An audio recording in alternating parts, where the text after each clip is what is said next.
დააკავეს ჩვენი მენეჯერი ზიანმოუდგენელია ხალხო ეს არის წარმოუდგენელი არც ერთ რეჟიმის პირობებში არ დავკავებივარ ერთხელ აზროვნებაში დაგვაკავა ოღონდ 9 საათის და როგორც გაიგეს რომ ვიყავით მე და მზია ერთად დაგვაკავეს ეხლა სპონტანურად საუბრობ და დაგვაკავეს და როგორც გაიგეს რომ ჟურნალისტები ვიყავით 9 საათში დაგვათავისუფლეს. ესეთი ამბობდნენ სხვა ესეთი პრეცედენტი არ მართავს მართლის ითხრა. როგორც ჩანს ჩვენი ხა შევდივართ ესეთ ფაზაში, რომელიც ჯერ არ ყოფილა ქვეყანაში.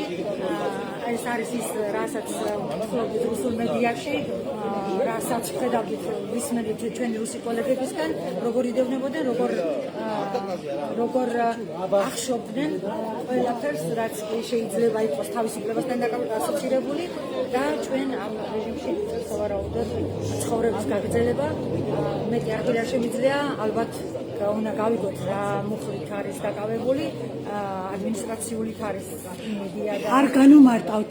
პირდაპირ ეთერში არ არც კი განუმარტავთ, პირდაპირ ეციან და დააკავეს. ადვოკატი შევიდეს მასთან და ის რაც არის სამართლებრივად საჭირო, ეს პროცედურები რო გავიაროთ, ამიტომ ბოდიშ გიხდით, რომ დავტოვებთ და ვეცდები რომ გავაკეთოთ სხვა